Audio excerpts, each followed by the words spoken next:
Señoritas, señoritos, ¿cómo están? Buen día. ¿En qué parte nos quedamos, doctores? La última clase. Hola, buenos días, Doc. Hola, Buen día, hola. doctor. Tratamiento de la fiebre. Tratamiento de fiebre. ¿No hemos visto cómo se es pulso? No. No, Doc, no vimos pulso. No, doctor, todavía. Entonces, espérenme por favor unos minutitos más. Y enseguida vemos lo que es pulso.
Listo, doctores, ahora sí.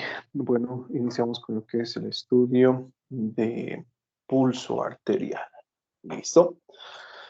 Bueno, vamos a utilizar la pizarra para realizar lo que es el estudio de este signo vital, así que me avisan cuando cargue, doctores.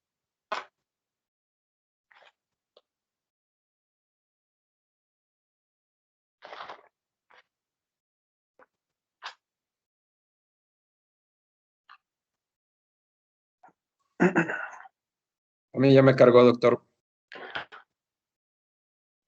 Listo. Bueno, entonces iniciamos, ¿sí? Bueno, a ver, algo importante que nosotros debemos conocer cuando realizamos lo que es el estudio de pulso arterial, primeramente es la definición y qué factores afectan en lo que es el pulso. ¿Sí? Así que vamos a empezar por allí, doctores. Sus camaritas, por favor. Sharon. A ver, Sharon, díganos, ¿qué es pulso para usted? ¿Qué es pulso arterial?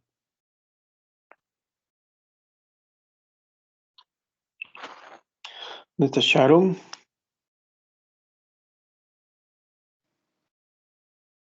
Doc, ¿cuál de las dos? Usted, Sharon.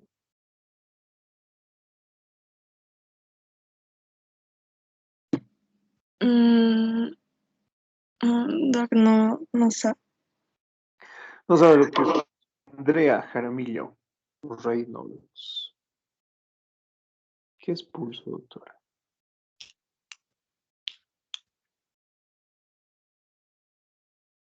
Tampoco, Andrea. ¿Me escucha? Ahora sí te escucho. Ya. Para mí, pulso yo entiendo como el número de latidos cardíacos que Esto es encontramos en cantidad de tiempo. Esto es frecuencia. ¿Qué es pulso? El nombre nos dice, ¿no? Pulso. Es la pulsación que en este caso ejerce la sangre por su paso a través de las arterias. Sí, estamos hablando de pulso arterial. Y que se encuentra determinado por diferentes factores. ¿Sí?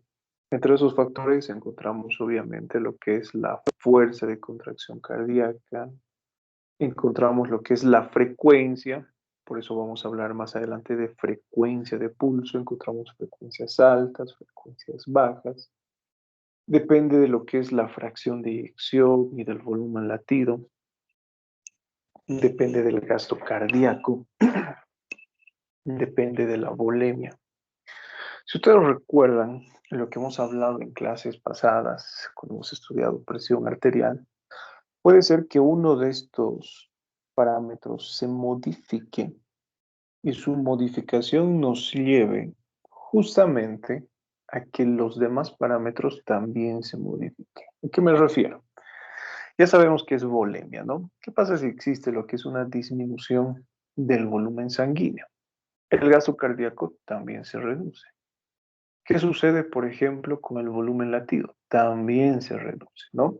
Pero de todos estos factores que les he mencionado, podríamos decir que los principales son estos, ¿no? Volumen latido, fracción de eyección, resistencia vascular periférica, volemia y gasto cardíaco. ¿Sí? Bueno, ya sabemos entonces, doctores, qué es pulso. Para realizar lo que es la medición de pulso, doctorcitos, necesariamente debemos conocer nuestra anatomía. Y necesariamente Doc, tenemos que saber si... ¿está dibujando o escribiendo? ¿O no No, todavía? Ah, ya. está bien. Perdón que lo haya Bueno, interrumpido. necesariamente les había mencionado, tenemos que saber cuáles son las regiones anatómicas donde nosotros estudiamos el pulso. Tenemos diferentes pulsos, ¿no? Según los libros de semiología que ustedes van a leer, les van a hablar de que la mejor forma de estudiar el pulso arterial es justamente usar arterias de gran calibre, femoral, braquial, humeral, carótida, ¿sí? Sin embargo, también podemos utilizar, ¿no? Arterias que no sean de gran calibre, sino que tengan un calibre intermedio o incluso lo que es un calibre pequeño, como la radial, como la cubital, como el popliteo tibial posterior y pedio. Entonces, una materia que es sumamente importante, que nos va a ayudar justamente a identificar la localización del pulso, es la anatomía, ¿sí? Recuerden lo que hemos visto en nuestras clases de presión arterial. Muchos de ustedes no sabían dónde se encuentra el pulso braquial, estudiantes de tercer año de medicina. No sabían ubicar dónde se encuentra, por dónde discurre esta arteria braquial para que yo pueda palpar, ¿no? Entonces, es sumamente importante, doctores, que ustedes conozcan la anatomía y saber por dónde discurren las arterias para palpar este tipo de pulsos. Bueno, no nos vamos a pasar el tiempo hablando de lo que es anatomía, pero sí vamos a hacer referencia, vamos a poner como ejemplo a lo que es el pulso de la arteria radial y vamos a aprender a cómo ubicarlo, ¿sí? A ver, para tal efecto le vamos a pedir ayuda a quién. A Erika Mundo Corre. Erika, active su camarita, por favor. Y todos vamos a observar a Erika. Listo, Erika. Aleje un poquito su cámara. Eso es. Queremos ver su rostro, su tórax y exacto, su extremidad superior. ¿Listo? Muéstrenos su manito, a ver, hacia la cámara, que se vea bien. Un poco más atrás, por favor. Un poquito más. Doctor, Exacto. yo veo su pizarra, no la veo a No, ella. solo se ve su pizarra. Pero estamos usando la pizarra, doctores. Están perdidas, chicas. No saben ni de qué Sí, estamos sí, pero hablando. es que no se ve a la compañera por tener la pizarra abierta. Solo se ve la Pero, pizarra y pero ciérrenla, pues, doctoras. ¿Qué puedo hacer? No puedo cerrar yo desde acá su pizarra, ¿no? Ciérrenla, listo. Problema solucionado, doctores. ¿Sí? Y después la abrimos, no se preocupen. Bueno, si todos observan, su compañera está mostrando su extremidad. Lo que vamos a hacer es lo siguiente. Quiero que visualice la región interna, es decir, la palma de su mano. Eric, ¿sí? Realice lo que es el movimiento de flexión y extensión de la muñeca. Cuando usted realice este movimiento de flexión y extensión, puede observar sus tendones, ¿verdad? Los flexores y extensores a nivel de la muñeca. Exacto, ¿no? Lo que nos acaba de señalar su compañera. Hacia la región radial, es decir, hacia donde se encuentra el dedo pulgar, realice lo que es semiflexión ahora. No flexión. No, doctora, eso no es semiflexión. Eso es semiflexión. Realice lo que es semiflexión de la muñeca. Se ha formado, ¿no? Lo que es el tendón. Usted está observando el tendón. Hacia lo que es la región del dedo pulgar, entre ese tendón y la estructura ósea, usted va a palpar lo que es un surco. ¿Sí? ¿Cómo palpamos? Bueno, es importante la técnica, ¿no? Ya les había mencionado. Lo que nos diferencia a los médicos de los carniceros es justamente eso, ¿sí? La técnica. 3 deditos. Tenemos el dedo índice, el dedo medio y el dedo anular. Entonces, yo con estos 3 dedos voy a realizar la palpación de la arteria radial en este surco. Pero también existe una técnica. Porque si ustedes palpan con fuerza, van a suprimir el pulso. Y no es lo que buscamos en este caso, ¿no?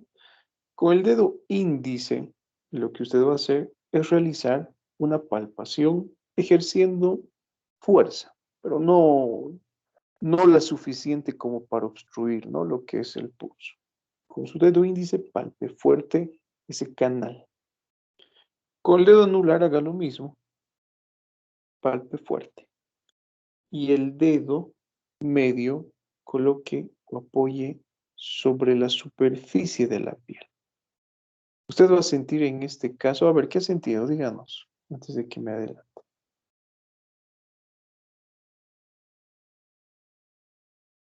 No has sentido el pulso, debe estar muerta, Erika. ¿Qué es lo que ha sentido, Erika? Como que pulsación. Has sentido ese latido, ¿no? Es importante que ustedes coloquen ese dedito medio sobre la superficie de la piel, sin ejercer mucha presión. El dedo índice y el dedo anular son aquellos que ejercen presión, pero el dedo medio se encuentra levemente apoyado sobre la superficie. Y justamente, doctores, ese dedo medio es aquel que va a percibir lo que es la amplitud de pulso, ¿sí? Esa onda de choque. Esa pulsación que ustedes sienten en el pulpejo de los dedos es lo que nosotros denominamos amplitud. Entonces, dentro de lo que es el estudio de pulso, además de saber ubicarlo anatómicamente, además de estudiar la frecuencia, que más adelante vamos a estudiar, un dato importante, doctores, es realizar el estudio de la amplitud. ¿Sí? Bueno, volvemos a la pizarrita, por favor. Todos activen su pizarra. Y en este caso vamos a realizar lo que es un breve repaso. Tenemos la estructura cardíaca. Recuerden lo que hemos visto ya de forma reiterativa y creo hasta el cansancio en nuestras clases de fisiopatología.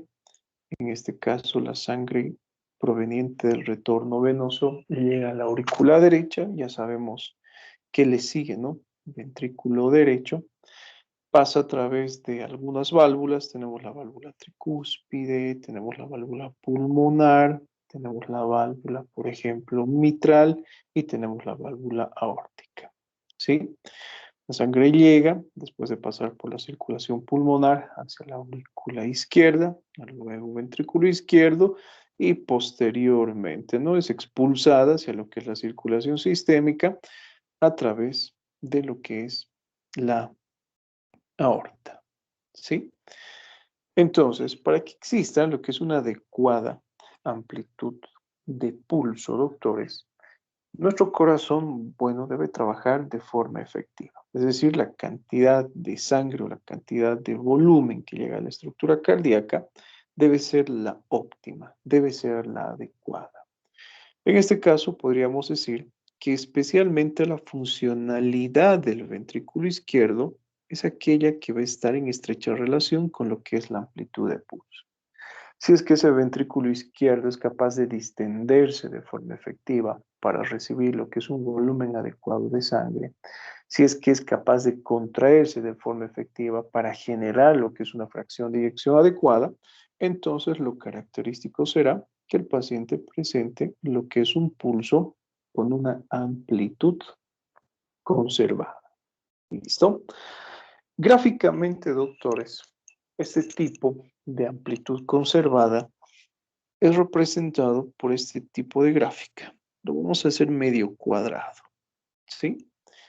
Esta es la gráfica de un pulso normal. ¿Eso qué nos quiere decir? Eso nos quiere decir que nosotros tenemos, por ejemplo, lo que es una rama ascendente, tenemos lo que es una rama descendente y tenemos lo que es una cúspide, que es plana y sostenida, pero podríamos decir que tiene una duración determinada, no tiene una duración breve. Esa es la característica de un pulso normal. Ahora, esa meseta que he dibujado, doctores, representa lo que es la resistencia vascular. Entonces, volvemos al ejemplo de lo normal, ¿no? Si nosotros tenemos un paciente cuya estructura cardíaca trabaja de forma efectiva, si tiene una frecuencia cardíaca normal, si tiene una fuerza de contracción normal, si tiene una resistencia vascular normal, entonces lo característico será que la gráfica de ese pulso sea normal. Sin embargo, en muchas ocasiones, doctores, lo que nosotros encontramos es una alteración de la amplitud, ¿sí? Podemos encontrar, recuerden de qué depende el pulso. Volumen, del gasto cardíaco, de la fracción de eyección principalmente o el volumen latido, ¿sí? Y de la fuerza de contracción ventricular izquierda. Entonces, en muchas ocasiones, volvemos a dibujar acá lo que es el pulso normal. En muchas ocasiones podemos encontrar lo que es un pulso incrementado de amplitud, pero que cumple con las mismas características gráficas, ¿sí? Entonces recordemos un poquito. A ver, lo vamos a subrayar de esta forma. Tenemos esa onda ascendente, tenemos esa onda descendente y recuerden que tenemos esa meseta. Si ustedes observan la gráfica del pulso en rojo que acabo de dibujar, también cumple, doctores, con las mismas características. Tenemos una onda ascendente, tenemos una onda descendente y también presenta lo que es una meseta. Pero, ¿qué es lo que nos llama la atención, doctores, en este tipo de situación? ¿Qué es lo llamativo? ¿Qué es más alta? ¿Qué es más alto? Entonces, a ese tipo de pulso, doctores, que gráficamente se caracteriza por ser más alto o más amplio, se denomina justamente así, pulso amplio, o también es denominado pulso maltus. Si ustedes han prestado atención, doctores, a lo que les he explicado de forma inicial, que depende de varios factores, ¿en qué tipo de estados nosotros podríamos encontrar este pulso incrementado en su amplitud?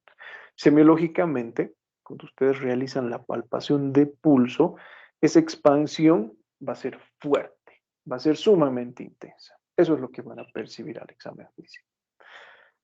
¿En qué alteraciones podemos encontrar? ¿En la hipertensión sería, Doc?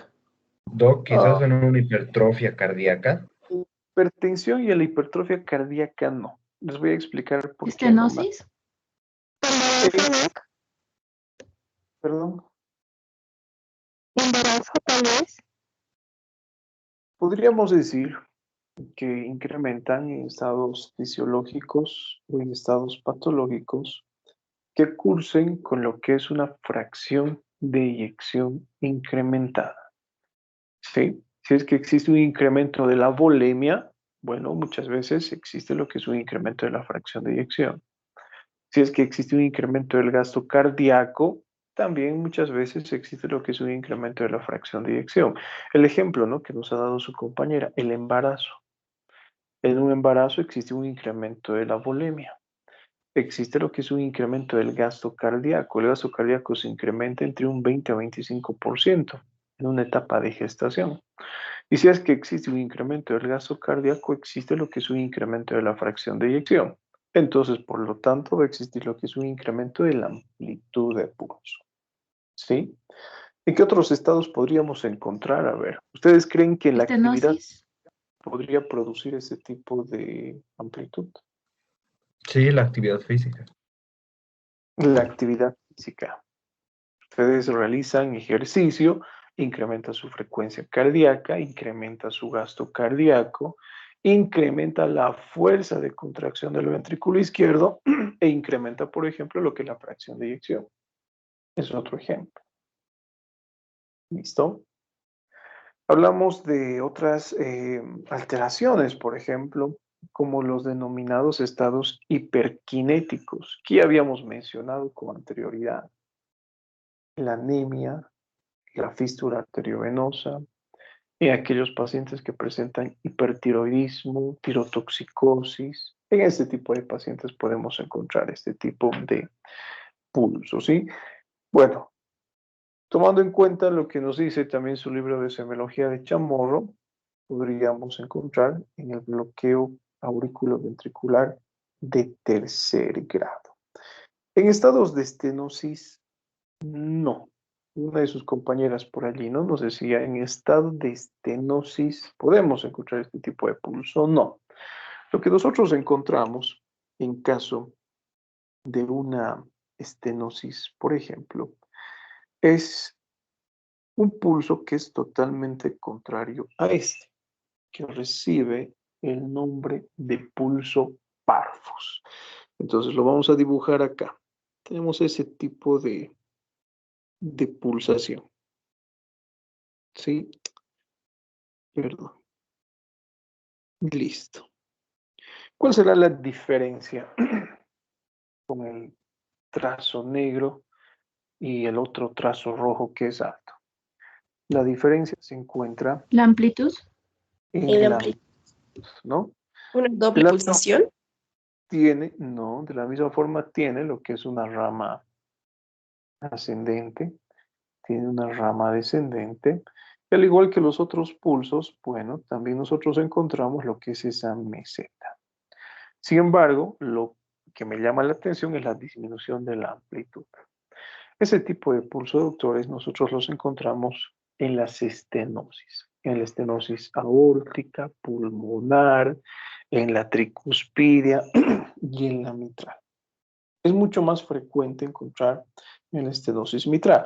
Podemos incluso determinar el orden, ¿sí? Más frecuente en la mitral, seguida de la aórtica, seguida de la tricuspidia y seguida de la pulmonar. Entonces, y adelantándonos un poquito a lo que es el estudio de valvulopatías, que resulta ser lo que es una materia compleja, ponemos en cuenta el siguiente ejemplo, ¿sí? Vamos a dibujar nuestra estructura cardíaca. Doctor, Recuerden, ¿cómo dijo sí, que se llamaba el último pulso que acabamos de ver? parvus, Gracias. pulso parvus o pequeño. ¿Qué es lo que sucede en una estenosis? Vamos a poner el ejemplo más característico, ¿sí? Hablaremos de lo que es una estenosis mitral. Recuerden cómo fluye la sangre dentro de la estructura cardíaca. En este caso podemos suponer, doctores, que el flujo de sangre que llega a nivel de las cavidades derechas son normales, ¿sí? Vamos a realizar ese tipo de ejercicio. Llega una cantidad adecuada de sangre a la aurícula derecha, llega una cantidad de sangre al ventrículo derecho, pasa la sangre de forma normal a la circulación pulmonar, pero ¿qué sucederá en caso de que exista lo que es una estenosis mitral? ¿Qué cavidades comunica la válvula mitral? El ventrículo izquierdo y la aurícula izquierda. La aurícula izquierda, ¿sí? Existe estenosis mitral. Entonces, ¿qué sucederá con la cantidad de sangre que llega a la aurícula izquierda? Va a ser, podríamos decir, en este caso, en gran volumen, ¿sí? No va a existir ningún tipo de alteración, porque el defecto, recuerden, en este caso, bueno, no es a nivel de otra válvula, ¿no? El defecto se encuentra a nivel de la mitral. Algo que me llama la atención, por eso les digo, ya realizando lo que es un breve estudio de lo que es valvulopatía, ¿qué creen que sucede, doctores, con la aurícula izquierda? ¿Incrementará su tamaño o no? No. Porque la sangre volvería por las arterias pulmonares, por las venas pulmonares. Existe un leve incremento de tamaño de la aurícula izquierda, ¿sí? Existe, en este caso, dilatación auricular izquierda, debido a esa sobrecarga de presión, ¿sí?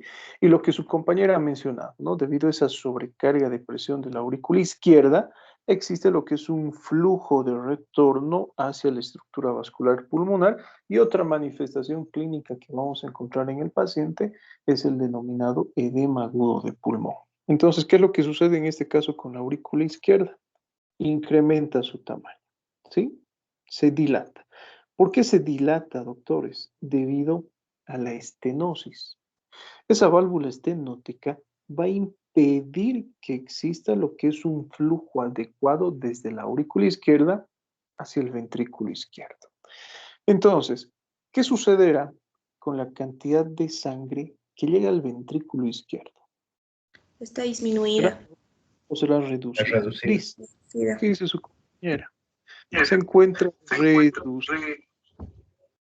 Entonces, ¿qué sucederá en este caso con la fracción de eyección? También Disminuye. disminuye. Entonces, la fracción de eyección o volumen latido en este tipo de situación, doctores, se encontrará lo que es reducida. Y según lo que hemos hablado, ¿qué pasa si existe lo que es una disminución de la fracción de eyección? ¿Cómo se manifiesta esto semiológicamente?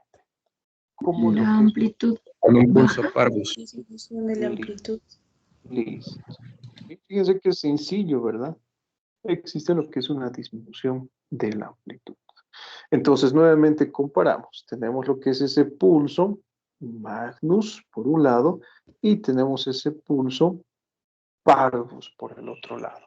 Esto es típico, doctores, de las alteraciones estenóticas, ¿sí?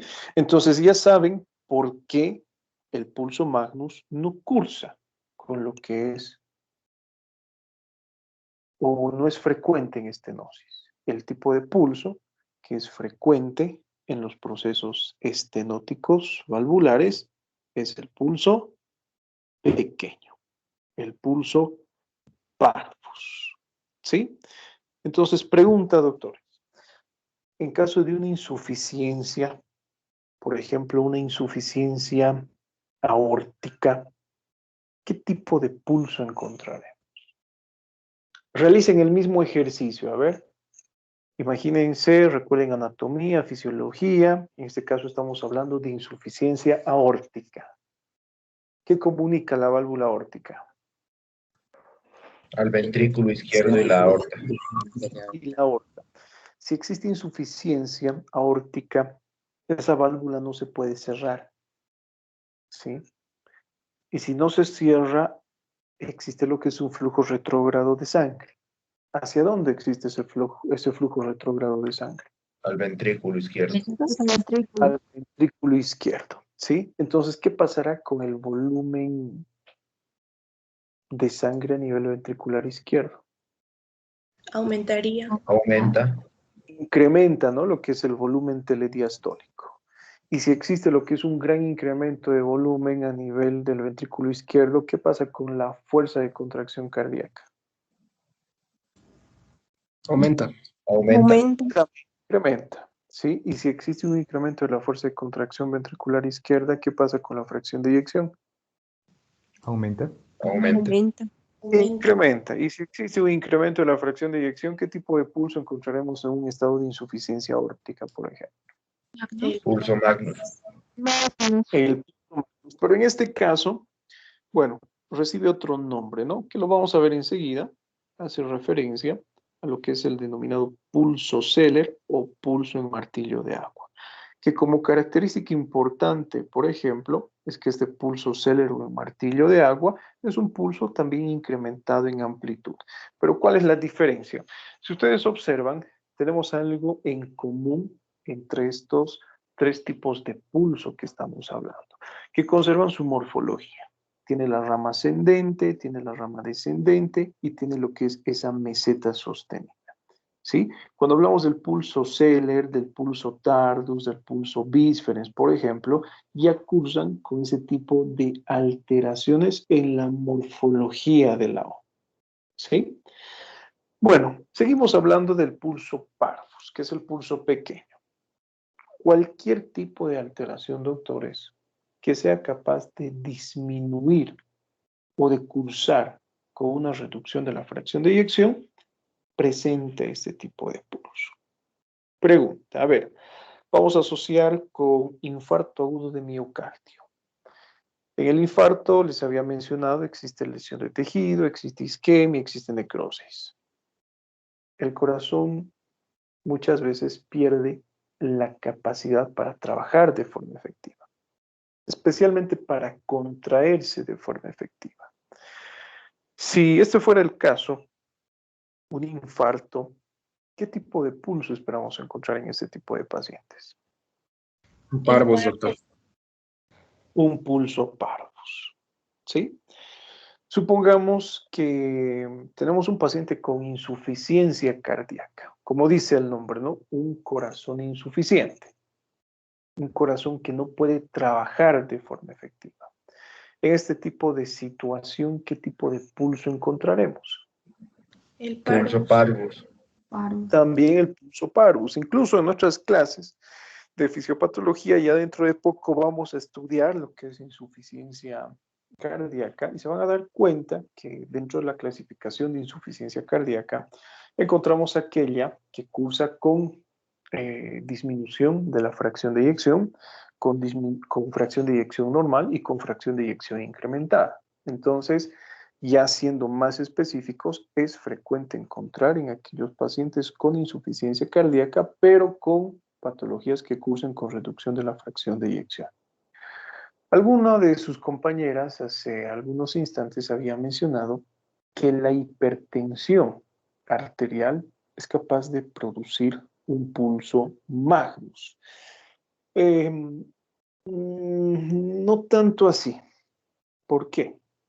Porque en caso de una hipertensión arterial existe algo que se denomina, que también lo vamos a ver en nuestras clases de fisiopatología, remodelación ventricular. Y cuando hablamos de remodelación ventricular, doctores, ¿qué quiere decir esto? Esto nos quiere decir que existen cambios en la anatomía del ventrículo izquierdo. En otras palabras, uno de esos cambios es la hipertrofia, que puede ser excéntrica o que puede ser concéntrica. Les pongo el siguiente ejemplo.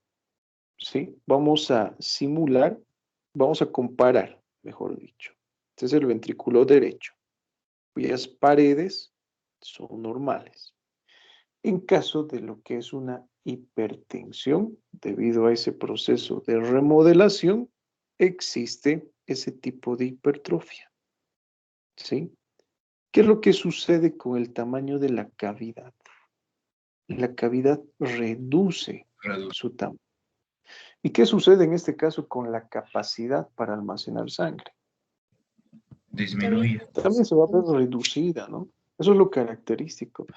Entonces, va a existir lo que es una reducción de la capacidad. Por muy grande que sea el músculo, por muy fuerte que se contraiga el ventrículo en este tipo de situación, siempre y cuando exista lo que es ese tipo de hipertrofia concéntrica, lo característico será también que esto curse con lo que es una reducción de la fracción de eyección. ¿Sí? Ojo, no es, sin embargo, el único tipo de pulso que encontramos en pacientes hipertensos. ¿Sí? ¿Alguna pregunta hasta acá? Doc, dos pequeñas consultas. La primera dijo que dio un orden, hablando de la estenosis valvular, que creo que pronuncian mucho más el pulso parvus, ¿no? ¿O como dijo, perdón? Sí. ¿O cuál era Bueno, ese orden? ya, espérenme un segundito. Doctores, no me borren, por favor, la pizarra. Sí, limítense a ver. Bueno, el orden es frecuente en estenosis mitral, ¿sí? El primer tipo de estenosis que es frecuente que curse con este tipo de pulso, seguida de la aórtica, seguida de la tricúspide y posteriormente de la pulmonar. Gracias, Doc. Y después, ¿qué comentó sobre la hipertensión? No alcancé a escuchar bien. Tuve Bueno, que reconectar un poco. que produce lo que es hipertrofia concéntrica y debido a eso una reducción del llenado ventricular y por lo tanto disminución de la fracción de eyección. Gracias, Doc. Ahora, Doc, adelante. pero dijo en el orden del pulso parvus, que es el pulso reducido, primero sería la estenosis mitral y luego la aórtica, ¿verdad? Sí, Pero cuando hablamos de la estenosis aórtica, de que la sangre retorna al ventrículo, hablamos de un pulso magnus. no, en caso de insuficiencia aórtica. Ah, insuficiencia aórtica. Exacto. En caso de pulso magnus, insuficiencia. Parvus, estenosis. Ah, ya. Ahora se dio, gracias. Bueno, Doc, ahora, adelante. entonces, hipertensión dijo que pertenece al pulso parvus, porque reduce el volumen de llenado. La hipertensión Ujú. siempre y cuando se relacione con lo que es hipertrofia concéntrica. Ah, ya. ¿Sí? Siempre y cuando. Por eso les he mencionado, ¿no? Dentro de lo que es el estudio de insuficiencia cardíaca, que ya lo vamos a ver dentro de poquito, y les voy a pedir que ustedes realicen un trabajo de investigación, seguramente se van a encontrar con que la hipertensión es capaz de producir insuficiencia cardíaca con fracción de eyección incrementada y con fracción de eyección disminuida. Si es que la hipertensión cursa con disminución de la fracción de eyección, es que ya presenta este tipo de hipertrofia concéntrica. En estados iniciales, por ejemplo, donde no existe todavía lo que es alteración estructural, es frecuente que curse con otras alteraciones en el pulso, que lo vamos a ver enseguida. ¿Sí? Ahora, bueno, a ver, voy a acomodar la pizarra acá y vamos a realizar el estudio de otro pulso que recibe el nombre de pulso Zeller o pulso en martillo de agua. Bueno, quiero que ustedes, a ver, noten cuál es la diferencia. Esa es la característica del pulso Zeller. También es un pulso, si ustedes observan, incrementado de amplitud. Es un pulso amplio. Pero ¿cuál es la diferencia con el pulso Magnus? Este tipo de pulso, Duración corta. el pulso Zeller, es frecuente en aquellos pacientes con insuficiencia aórtica. ¿Sí? Es frecuente en pacientes con ductus arterioso persistente. La duración es corta, ¿no? Como dice su compañero. ¿Cómo será la expulsión de sangre, pero? ¿Qué sucederá con la fracción de eyección en este pulso? ¿Se encontrará incrementado o Estará disminuido? Está aumentada. Listo. Entonces, lo característico es que exista, en este caso, lo que es un incremento de la fracción de eyección. Fíjense que en amplitud se parece a lo que es el denominado pulso magnus. ¿Sí? Pero les había mencionado hace algunos instantes, doctores, que esta partecita, esta meseta, me indica lo que es la resistencia vascular. Y si ustedes observan, justamente en este tipo de pulso que se denomina Zeller, existe esa meseta, pero que es corta, prácticamente inexistente. Existe la formación de este tipo de pulso de forma rápida, ¿no? Como había mencionado su compañero. Existe la formación de esa onda ascendente y esa onda descendente que se produce así, de forma inmediata. Entonces, ¿qué sucederá con la resistencia vascular? ¿Se encontrará incrementada o se Está disminuida. encontrará listo, ¿no? Lo que ustedes han mencionado. Entonces, lo característico de ese tipo de pulso será que exista una disminución de la resistencia vascular. Ya sabemos qué es la resistencia vascular, ¿no? Como dice el nombre, es la resistencia que ofrecen en este caso los vasos hacia el paso de la sangre. En este caso no existe ningún tipo de resistencia. Por lo tanto, no encontramos lo que es este tipo de meseta. ¿Sí? ¿En qué alteraciones? Recuerden, característico de aquellos pacientes con insuficiencia aórtica y también frecuente en pacientes con ductus arterioso persistente o ductus arterial persistente. Tenemos otro tipo de pulso que recibe el nombre de pulso anacrótico o también recibe el nombre de pulso en meseta. ¿Cuál es la característica de este tipo de pulso? Lo vamos a dibujar acá. Tenemos, a ver, lo vamos a dibujar mejor. Tenemos este tipo de alteración. ¿Qué es lo que nos llama la atención? Parece ser un Sí, pulso meseta larga, pero la con resistencia aumento de la vascular está resistencia aumentada. vascular. Listo, ¿no? Cuando nosotros en este caso hablamos del pulso tardus en meseta, se denomina así un pulso anacrótico, es un pulso, podríamos decir, pequeño.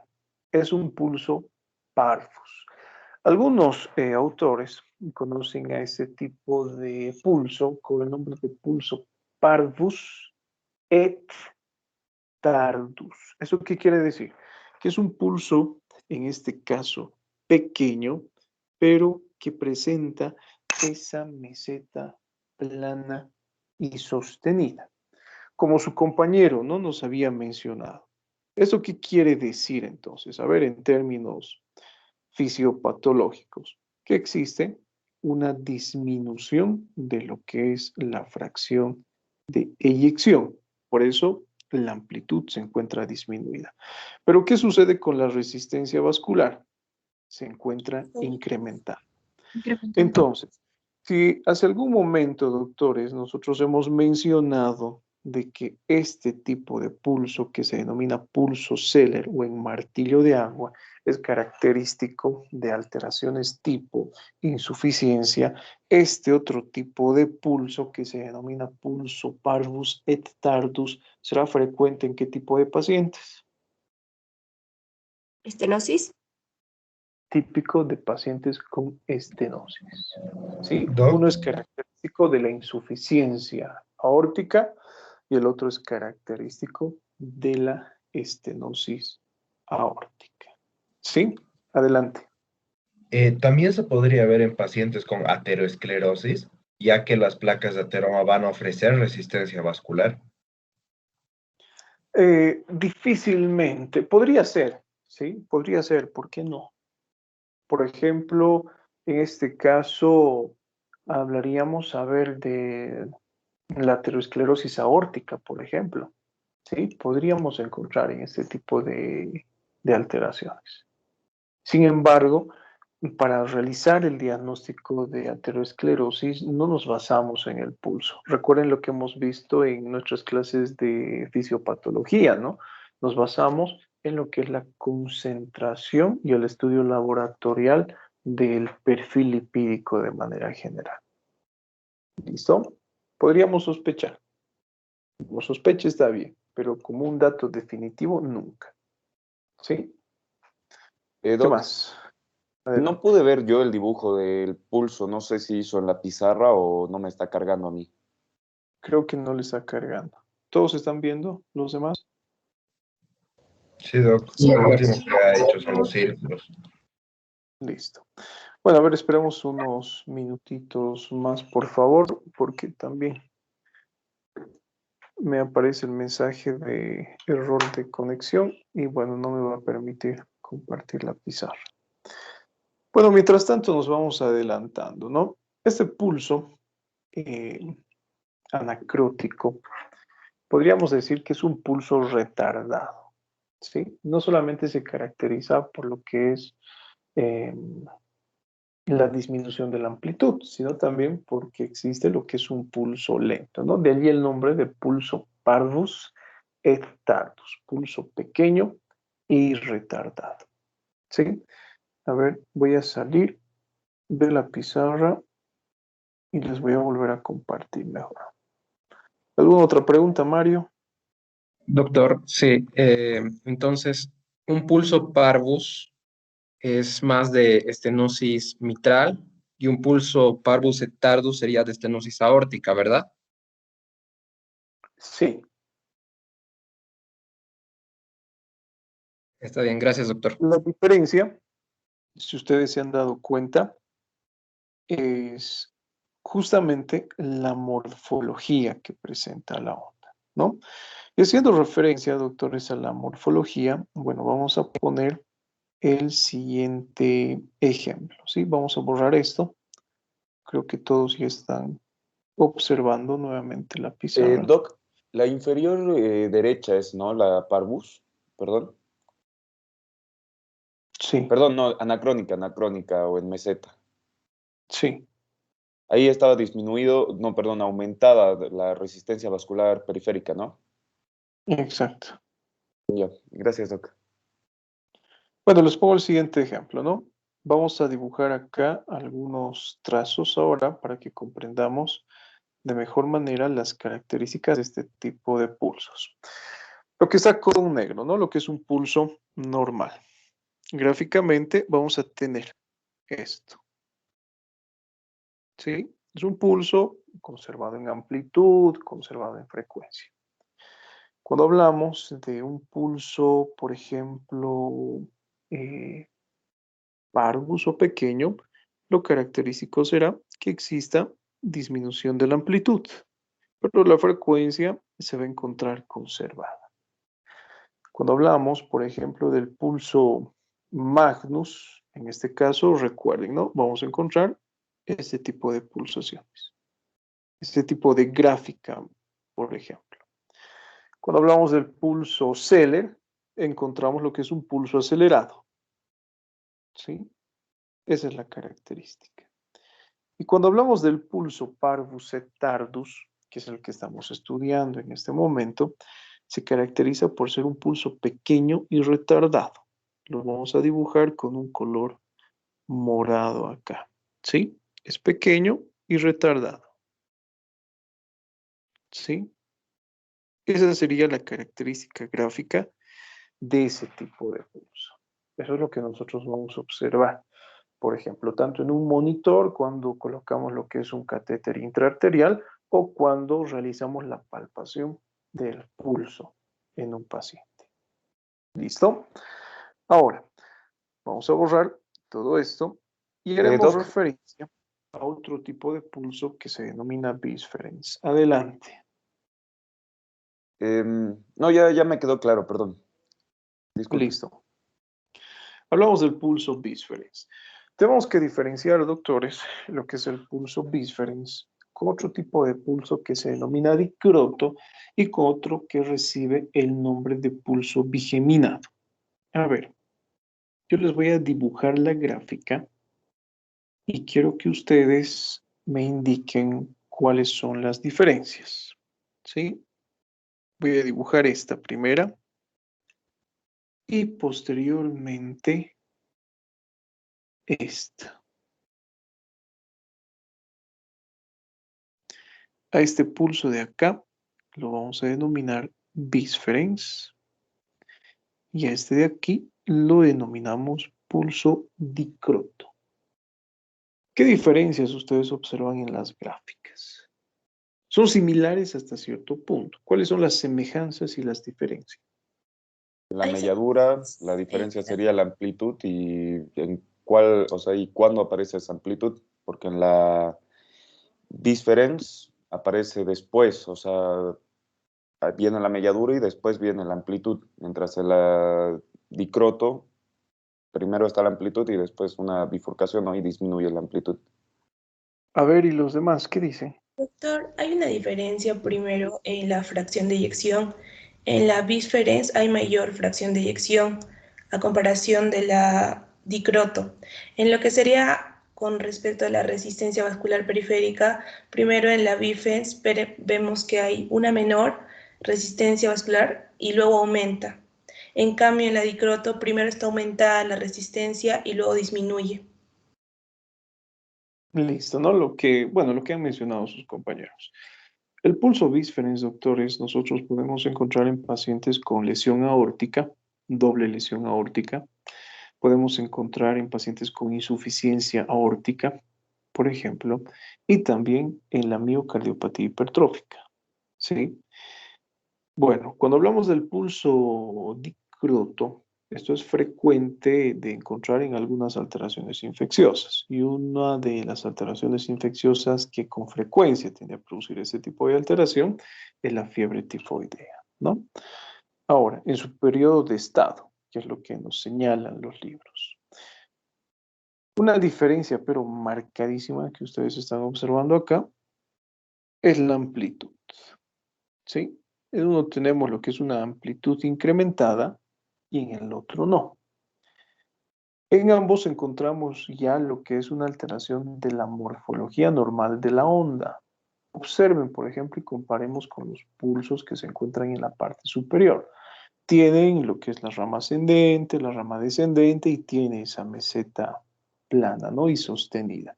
En cambio, en este caso, si ustedes se dan cuenta, ambos tipos de pulsos se caracterizan por presentar lo que es una doble cúspide. De allí el nombre, ¿no? Bisferens y dicroto. ¿Sí? Sin embargo, ¿cuál es la característica del bisferens? Observen la segunda expansión, que la vamos a marcar con verde, y observen la segunda expansión del pulso dicroto. La característica del pulso bisferens es que la segunda expansión, como ustedes están observando, es mucho más alta que la primera. A diferencia del dicroto, ¿qué es lo que sucede con la segunda expansión? Podríamos decir que es menos amplia que la primera, o es débil, si ustedes prefieren utilizar ese tipo de término. Esas son las diferencias, doctores, de estos dos pulsos. ¿Sí? Bueno, hablamos de otro pulso que recibe el nombre de pulso alternante. Y lo vamos a diferenciar con otro pulso que es similar, que recibe el nombre de pulso bigeminado. Bueno, cuando hablamos del pulso alternans, una característica semiológica importante, doctores, es que, como nos dice el nombre, ¿no? Alterna, lo que es una pulsación amplia seguida de lo que es una pulsación débil. Eso es lo característico. Entonces, tenemos un incremento de amplitud con lo que es una disminución de la amplitud. Incremento y disminución. Eso, doctores, es frecuente de encontrar en aquellos pacientes que presentan taquicardia, en aquellos pacientes con cardiopatía isquémica, es frecuente de encontrar incluso en aquellos pacientes que presentan extrasístoles. Pero en caso, doctores, de un extrasístole, a ver, recordemos por fisiopatología, ¿no? Vamos a dibujar acá nuestro trazo electrocardiográfico. ¿Sí? Este es un electrocardiograma normal. Si ustedes recuerdan, cuando hemos hecho referencia a lo que es un extrasístole, quiero un extrasístole, a ver, háganme recuerdo. Era cuando entre un ciclo y otro existía una contracción sistólica extra, y de ahí viene el nombre. Entonces vamos a ver una onda P, el complejo QRS, la onda T, y antes de volver a tener todo ese circuito, por así decirlo, vamos a ver una alteración donde se va a ver una onda P sin acompañada de nada más. Bueno, no lo que ha mencionado su compañero. ¿Recuerdan cuáles son las características electrocardiográficas de un extrasístole?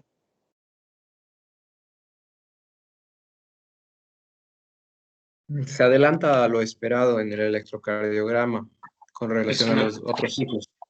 Dependiendo si es auricular o ventricular, vemos las variaciones. No, pero tenemos criterios, ¿no? Cuando yo digo que es extrasístole, ¿cuál es la diferencia, a ver, con un ritmo de escape? En el ritmo de escape hay una pausa al inicio. En el extrasístole hay una pausa compensatoria al final. Después, ¿no? de la activación del foco ectópico. Cuando hablamos de extrasístole, se activa ese foco ectópico y tenemos esa pausa después de la activación del foco. Cuando hablamos del ritmo de escape, tenemos la pausa primeramente, el corazón deja de latir y para que, bueno, el paciente logre sobrevivir, se activa ese foco ectópico. Doctores, no me toquen la pizarra, los voy a colgar. Y de verdad, ¿sí? Así que eviten tocar la pizarra, por favor. A ver, esperamos un segundo, por favor, que otra vez se ha colgado esto. Bueno, en el pulso alternante, recuerden, ¿no? Las características, pulsación amplia seguida de pulsación débil. Podemos encontrar en estas extrasístoles. Y en estas extrasístoles justamente coincide, podríamos decir, el defecto con las alteraciones electrocardiográficas. Ponemos el ejemplo, a ver, de un cuadro de isquemia. Permítanme un segundito, otra vez vamos a dibujar. ¿Sí? No me muevan, por favor, la pizarra. Limítense a ver. Tenemos la extrasístole y tenemos lo que es esa pausa compensatoria. Entonces, dentro de lo que es este tipo de alteraciones cardíacas, como un extrasístole, modifica levemente lo que es el pulso. ¿Qué es lo que vamos a tener? Un pulso amplio, seguido de lo que es una pulsación ausente, pulsación débil, y se repite el ciclo. ¿Sí? Eso es lo que encontramos. En otras palabras, la pausa compensatoria también se hace evidente al examen semiológico. Ustedes van a sentir, bueno, a ver, lo vamos a relacionar con el electrocardiograma en este caso. Vamos a poner el ejemplo de esto que vamos a subrayar con morado. A diferencia de esto que vamos a subrayar, a ver, con este color rojo.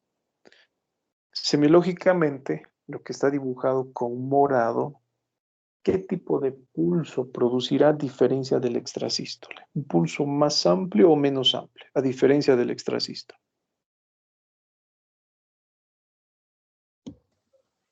Menos Doctor, amplio lo mismo, o más amplio. exacto. Menos Uno más amplio, amplio. ¿verdad?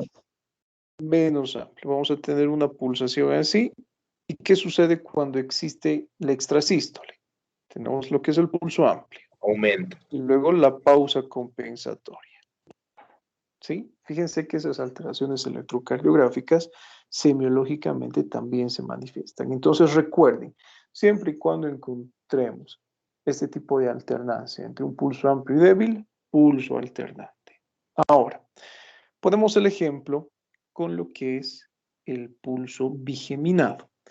El pulso bigeminado, doctores, se caracteriza por lo siguiente. También tiene un parecido con el pulso alternante. Entonces vamos a dibujar nuevamente acá cuáles son las características del pulso alternante, no lo típico, con lo que generalmente nos encontramos en la práctica clínica, ¿sí? Del pulso alternante. Cuando hablamos del pulso bigeminado, lo llamativo, doctores, es lo siguiente. Tenemos esto y esto. ¿Cuál es la diferencia con el pulso alternante? La amplitud. Amplitud. La amplitud, ¿no? El pulso alternante, como ustedes observan, entonces, doctores, se caracterizará ¿por qué? Porque existe lo que es un incremento de la amplitud. A diferencia del pulso bigeminado, donde la amplitud se conserva. Ambos cursan con una segunda expansión que es más débil que la primera. Y el pulso bigeminado, que es mucho más característico del extrasístole, cursa con esas características electrocardiográficas que les he mencionado. Otra vez realizamos lo que es nuestro trazo electrocardiográfico, nuestra extrasístole, y ese tipo de extrasístole generalmente lo más frecuente, recuerden, dentro de la práctica clínica, es que se evidencie por ese tipo de pulso que recibe el nombre de bigeminado. Y no solamente encontramos en este tipo de alteraciones, sino también cuando utilizamos algún fármaco antiarrítmico. Otorgamos, por ejemplo, un beta bloqueante al paciente y ya sabemos cuál es el efecto de acción, ¿no? Disminuye la fuerza de contracción y por lo tanto, debido a ese efecto, lo que nosotros vamos a encontrar es una amplitud disminuida. Las extrasístoles, vuelvo a repetirles, pueden presentarse en ambos tipos de pulsos, ¿sí? Es más frecuente que se presenten en un pulso bigeminado. La diferencia con el pulso alternante es la amplitud y nada más. ¿Sí? Hablamos de otro pulso que recibe el nombre de pulso paradójico, que ya lo hemos estudiado en nuestra clase de fisiopatología. ¿Por qué se produce el pulso paradójico? ¿Cuál es la causa del pulso paradójico? O sea, desaparece a la inspiración. Listo, ¿no? Nosotros, pero ¿cuál es la causa? A ver, fisiopatológicamente hablando. Taponamiento cardíaco. Esa es la causa etiológica. ¿Qué es lo que sucede fisiopatológicamente hablando, doctor? ¿Cómo se produce este tipo de pulso?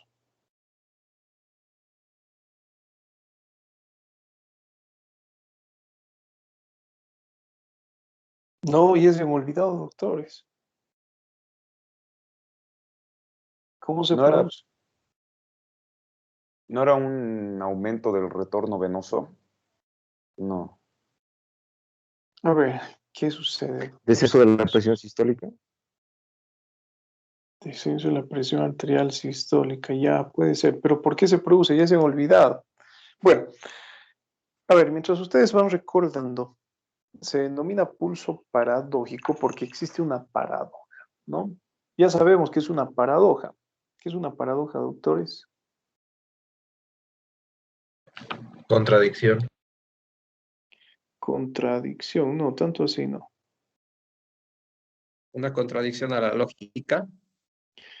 Sí, no es lo más correcto. Es un hecho, un suceso que contradice a la lógica. No debería suceder esto, ¿sí?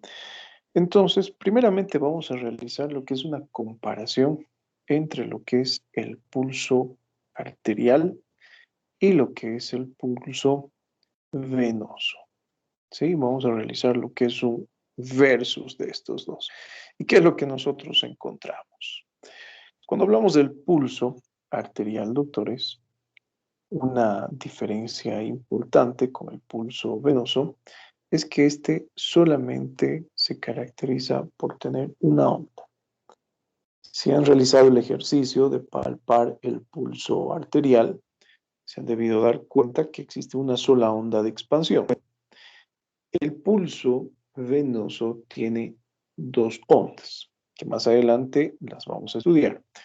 Una se denomina la onda A y la otra se denomina la onda V o V, ¿sí? Como quieran llamarle. Cuando hablamos de lo que es el movimiento, podríamos decir que el movimiento del pulso arterial es mucho más intenso. En cambio, el venoso no es intenso, podríamos decir que es ondulante o suave. ¿El pulso arterial se palpa? Sí, se palpa. El pulso venoso no se palpa. Con los cambios de posición no cambia el pulso arterial y el pulso venoso se modifica. Existe lo que es un incremento cuando el paciente se encuentra, por ejemplo, en decúbito dorsal y existe lo que es una disminución cuando el paciente se encuentra en posición de pie. Eso es lo característico. Pero lo que nos importa probablemente dentro de lo que son estos puntos es las modificaciones, o son, perdón, las modificaciones. Permítanme un rato, no sé qué pasa con esa pizarra hoy día. Bueno, lo que nos interesa son las modificaciones que existen con la respiración. Y acá préstenme atención, ¿no? Mientras va cargando la pizarrita. El pulso arterial, doctores, no se modifica con la respiración. Si ustedes recuerdan lo que hemos hablado dentro de fisiopatología de pulso paradójico, les había mencionado, ¿no? ¿Qué es lo normal primeramente? Cuando el paciente inspira, les había mencionado que existe lo que es una disminución de la presión intratorácica, ¿sí? Eso favorece a que exista lo que es un llenado auricular derecho y ventricular derecho adecuado, lo cual desplazaba el tabique hacia la parte izquierda. Ese desplazamiento del tabique podríamos decir que limitaba de forma leve la forma en la cual, o la capacidad de llenado ventricular, era mínima esa limitación, ¿sí? Existía un leve descenso del llenado ventricular izquierdo. Y bueno, eso se traducía porque existía una leve disminución de la fracción de eyección y una leve disminución de la presión arterial sistólica, ¿sí? Por eso cuando ustedes le piden al paciente que realice lo que es la inspiración, en un paciente normal durante la inspiración, las variaciones son mínimas, 1 milímetro de mercurio, 2 milímetros de mercurio. En caso de un taponamiento, como el ventrículo izquierdo es comprimido, les había mencionado, de fuera hacia adentro, cuando el paciente inspira, existe lo que es un retorno venoso a la aurícula derecha y al ventrículo derecho, pero como el corazón es comprimido de afuera hacia adentro, no existe lo que es un paso efectivo de sangre hacia el ventrículo izquierdo. ¿Sí? Este no se llena de forma completa. Entonces la fracción de eyección reduce drásticamente y la presión arterial sistólica también reduce drásticamente. Y aquellas personas, bueno, que han realizado el estudio, esa presentación que les había pedido de cómo medimos el pulso paradójico a través del uso de un tensiómetro, se han debido dar cuenta que las variaciones son mayores a 10 milímetros de mercurio. ¿Sí? Recuerden entonces qué es lo normal. Ahora, semiológicamente hablando, no se debe modificar el pulso arterial. Al examen físico yo no debo observar en un paciente normal nada en el pulso arterial. El pulso venoso sí se modifica, ¿sí? ¿Qué sucede durante la inspiración? Existe vaciamiento venoso, por así decirlo. Y durante la expiración existe lo que es llenado. Estamos hablando de lo normal, ¿sí? Cuando hablamos del pulso paradójico, sucede esto que hemos visto en fisiopatología. Se invierte ese patrón. Durante la inspiración existe lo que es mayor llenado venoso y durante la expiración existe, en este caso, lo que es vaciamiento. Esa es la paradoja. No debería existir esto, ¿no? Es un hecho contrario a lo que esperamos usualmente. Entonces, cuando hablamos del pulso arterial paradójico, lo que su compañero nos ha mencionado, ¿no? Se caracteriza por lo que es una reducción de la amplitud de pulso durante la inspiración, ¿sí? Eso es lo característico. Y muchas veces existe lo que es una desaparición completa de la amplitud de pulso durante la inspiración. Eso es lo típico, doctores, en este tipo de paciente. ¿Recuerdan qué sugería? ¿Alguno de ustedes recuerda qué me indicaba este pulso arterial paradójico? ¿Cuáles eran las causas? Taponamiento cardíaco. Pericarditis constrictiva y Pericarditis. signo de Taponamiento Maul. cardíaco y pericarditis constrictiva. ¿Sí? Era frecuente en este tipo de alteraciones. ¿Sí? No sé si en este grupo, creo que no. ¿Ustedes han realizado la exposición de cómo medimos el pulso paradójico con tensiómetro? Sí, doc. Algunos me han presentado un mnemotécnico, ¿no? ¿Recuerdan cuál era ese mnemotécnico? Tapón. Tapón. Tapón, ¿verdad? Sí, algunos me han presentado ese mnemotécnico. Tapón.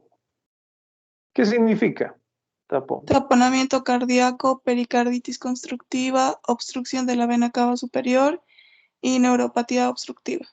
Neumopatía, no neuropatía, ¿sí? Neumopatía. Lo que dice su compañera entonces. Taponamiento, eso es lo que me indica. Me indica también lo que es pericarditis constrictiva, lo que nos ha mencionado luego, ¿no? Lo que es un proceso obstructivo a nivel de la vena cava superior. Y me indica de la misma forma lo que es un proceso como una neumopatía obstructiva. Entonces, probablemente en las clases de fisiopatología ha quedado esto, ¿no? ¿Cómo diferenciamos entonces clínicamente? Entonces, les pongo acá un ejemplo sencillito, que espero que lo aprendan. Cuando hablamos, doctores, de lo que es alteraciones cardíacas, para que yo piense que este tipo de pulso arterial es debido a patología cardíaca, debe cursar con el denominado fenómeno o signo de Kussmaul. ¿Recuerdan? Durante la inspiración, ¿qué es lo que sucedía? ¿Cuál era la característica del Una signo de Kussmaul? ingurgitación yugular. Existe ingurgitación yugular. Esa también es una paradoja. No, pues no vaciamiento, doctor. Ya no estamos hablando de lo normal, estamos hablando de lo patológico. Lo normal es sí, que exista vaciamiento durante la inspiración. Pero estamos hablando del signo de Kussmaul o fenómeno de Kussmaul. Durante la inspiración existe ingurgitación yugular. Existe lo que es el llenado de la estructura venosa. Esa también es una paradoja. Y justamente recibe el nombre de pulso venoso paradójico. Entonces, si ustedes encuentran un pulso arterial paradójico en presencia de un pulso venoso paradójico, esto, doctorcitos, es igual a patología cardíaca. Vamos a pensar que la alteración o es taponamiento o es pericarditis. Bueno, ahora acá no me pregunten, ¿no? ¿Cómo diferencio taponamiento de pericarditis? Que en fisiopatología ha quedado claro. Uno cursa con la tríada de Beck, con datos que sugieren lo que son manifestaciones de shock circulatorio, y la otra cursa con alteraciones de insuficiencia cardíaca derecha, hipertensión portal, ascitis, edema, hepatomegalia, etc. ¿Sí? Se ha comprendido, ¿verdad? Pulso arterial paradójico. Disminución de la amplitud de pulso durante la inspiración, más pulso venoso paradójico, o signo o fenómeno de Kussmaul, o ingurgitación durante la inspiración, patología cardíaca. ¿Listo? Así de simple. Entonces, si yo tengo lo que es un pulso arterial paradójico, en ausencia de lo que es el pulso venoso paradójico, no existe, en este caso, lo que es el pulso venoso paradójico. ¿Sí? No existe, lo vamos a tachar con rojo. Voy a pensar en qué. En alteración respiratoria. Bronquitis, sospecharé en lo que es enfisema, sospecharé en lo que es estenosis laringea. Esas son las características semiológicas para diferenciar este tipo de alteraciones. Cuando hablamos de proceso obstructivo de la vena cava superior, hay otras manifestaciones clínicas que vamos a estudiar en cabeza y en cuello, que es el denominado edema en esclavina. Es un edema que no deja fobia, que se ubica en zonas altas del cuerpo, cabeza, cuello y tórax. ¿Sí? ¿Dudas, preguntas, doctores?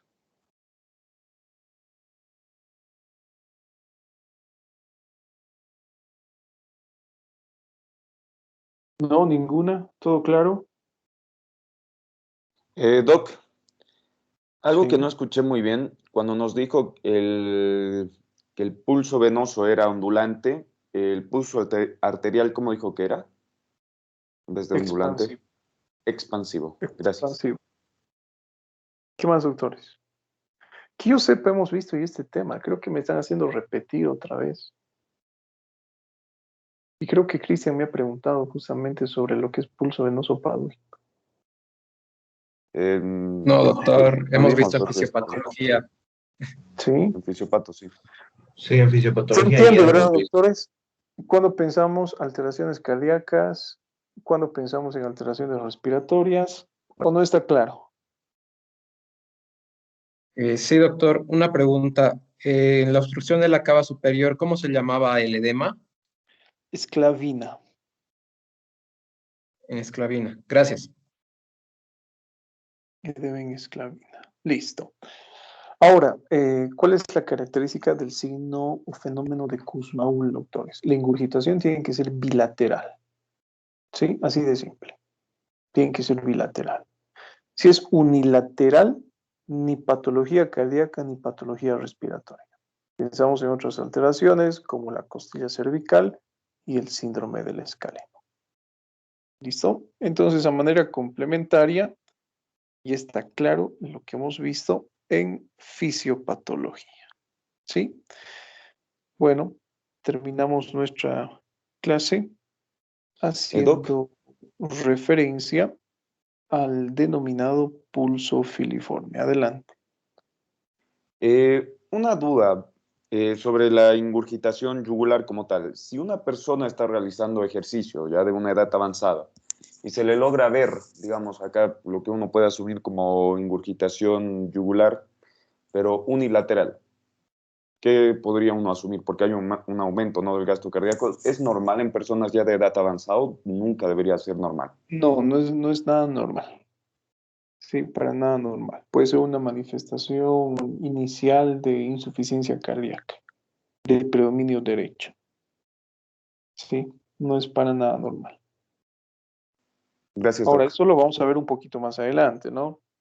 Por ejemplo, ya adelantándonos a lo que es el estudio del pulso venoso. Sí, este va a ser nuestro pacientito y se va a encontrar acostado así, de esta forma. Podríamos decir que es la posición ortopneica la adecuada para estudiar lo que es el pulso venoso. ¿Sí? En un paciente normal, obviamente, no vamos a ver nada. Podríamos dividir a la estructura cervical en 3 porciones. Algo que podría considerarse normal, tomando en cuenta esta posición y esta característica, es de encontrar un pequeño incremento de la presión en esa porción baja del cuello, en la base. Pero podríamos decir que el incremento de presión es directamente proporcional a las alteraciones semiológicas que yo encuentro. Si en esta posición, por ejemplo, yo llegara a encontrar lo que es ingurgitación yugular hasta la porción media del cuello o hacia la porción superior, o en casos graves hasta el lóbulo de la oreja, me indica lo que es una mayor presión a nivel de la aurícula derecha.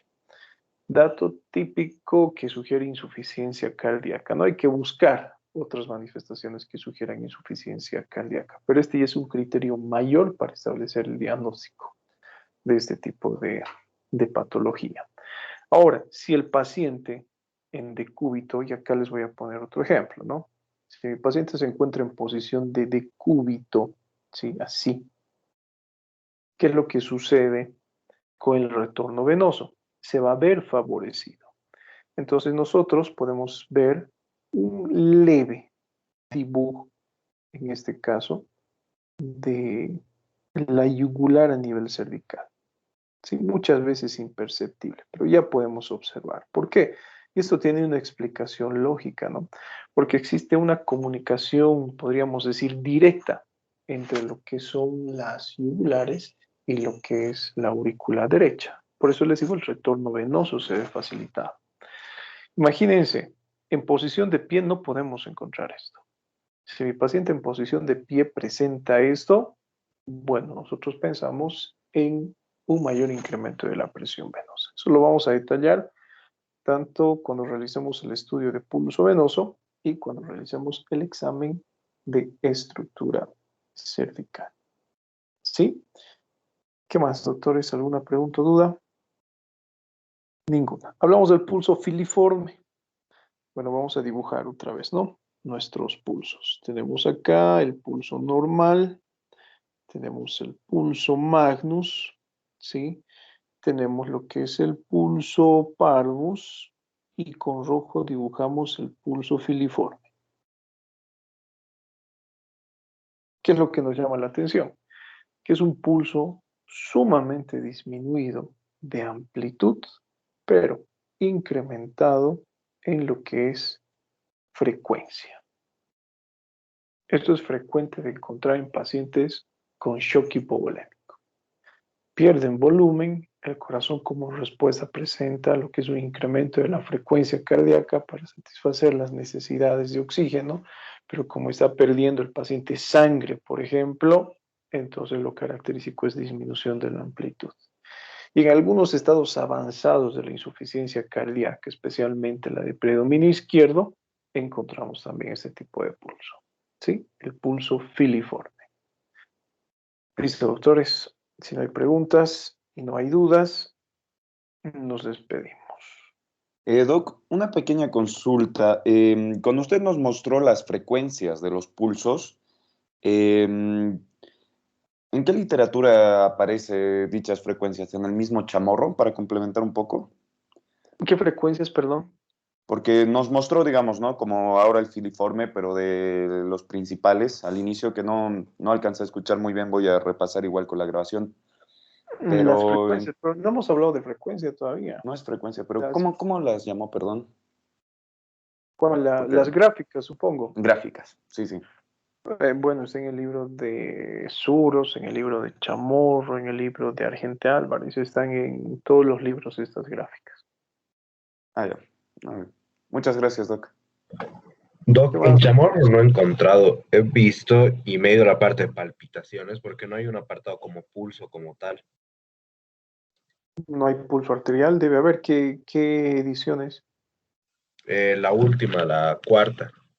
La cuarta debería estar, ¿no? Si no, busquen en el libro de Suros. En el libro de Suros están las descripciones y las gráficas. Por ejemplo, las descripciones que hemos visto hoy, lo he tomado de ambos libros, ¿no? Del libro de semiología de Suros y el libro de semiología de Chamorro.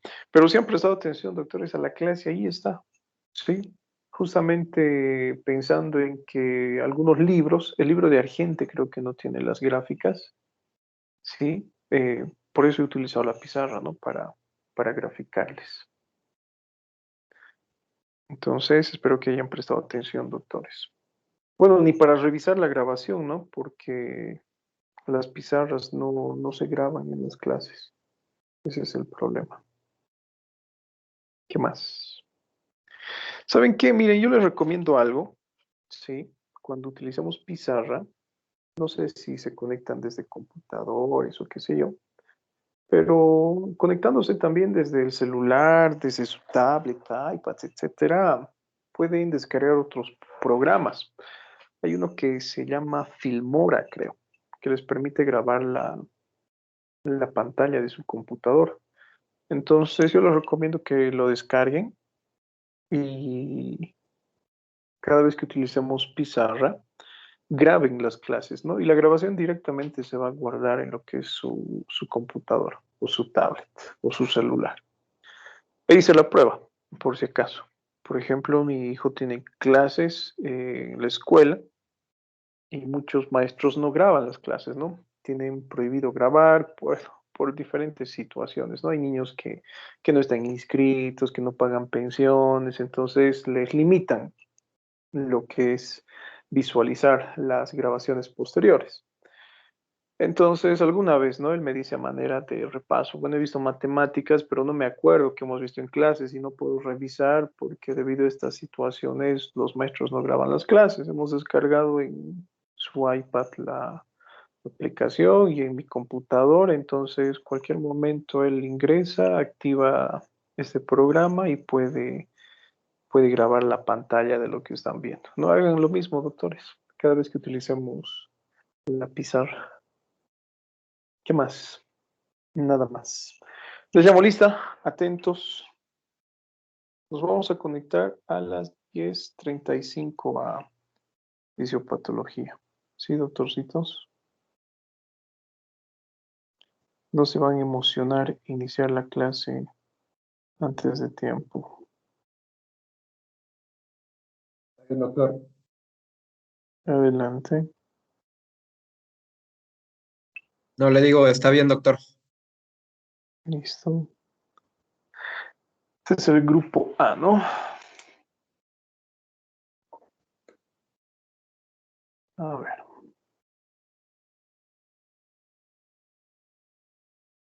¿En qué parte nos hemos quedado en fisiopato? Hemos visto trastornos de la circulación arterial, ¿no? Hipercolesterolemia. Hasta aterosclerosis y la etiología. Listo. Hoy entonces vamos a realizar el estudio. ¿Con qué quieren empezar, doctores? ¿Insuficiencia o hipertensión? Hipertensión. Hipertensión, ¿no? Hipertensión. para darles palo, para someterles. Doc, Adelante. ¿qué vamos a basar el lunes en semio? Mm, a ver, empezamos ya con semiología de cabeza. Ahí, Doc, gracias. Hoy es 20, ¿no? Avan, Presente, doctor. Acebo, Presente, Doc. Argote, Presente, Doc. Arnés, Presente, Doc. Arraya, Presente, Doc. Doc, por favor, en la anterior clase me puso como que no estaba presente, pero sí estaba. Y puse incluso en Arraya, el chat. Sí, pero seguramente no dijo presente, Arraya. pero puse en el chat porque no podía encender mi audio. A ver, vamos a ver esto, ¿sí? Listo. Barral, Presente, Barral, doctor. Barriga, Presente, doctor. Bilbao, Presente. Castellanos, Presente. Daza, Presente. Encinas, Encinas, presente, doctor. Ferreira, Presente, Doc. Flores, Presente, Doc. Flores Navia, Presente. Gamboa, Presente. Gómez, Presente. Gutiérrez, no está Gutiérrez Angulo, Gutiérrez, Presente. Gutiérrez Silvestre, Presente, doctor.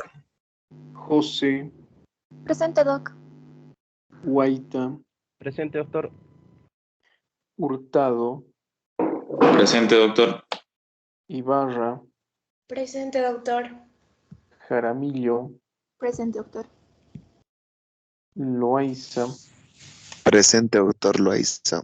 López, López, presente, Doc. Luján, Presente. Márquez, Presente. Miranda, Presente, doctor. Miranda Francisco, Presente, doctor. Montaño, Mundo Corre, no está Presente, Montaño, ¿no? Muñoz, Muñoz, presente, doctor. Nilipu, Presente, doctor. Orellana, Presente, doctor. Ortuño, Presente, doc. Parco, Presente, doctor. Pérez, Pérez, presente, doc. Pizarro, Presente, doctor. Rivera, Presente, doctor. Riva, Presente, doctor. Rocabado, Presente, doctor. Sánchez, Presente, doctor. Ticoda, Ticona, presente, Doc. Torrejón, Torrejón, presente, doctor. Torrico, no está Torrico. Torrico, presente, doctor. Flores, tampoco Vaca Flores. Velarde, Velarde, presente, Torrico, doc. presente, doctor. Vélez, Félix, presente. Zambrano, Presente, ¿dónde está Zambrano.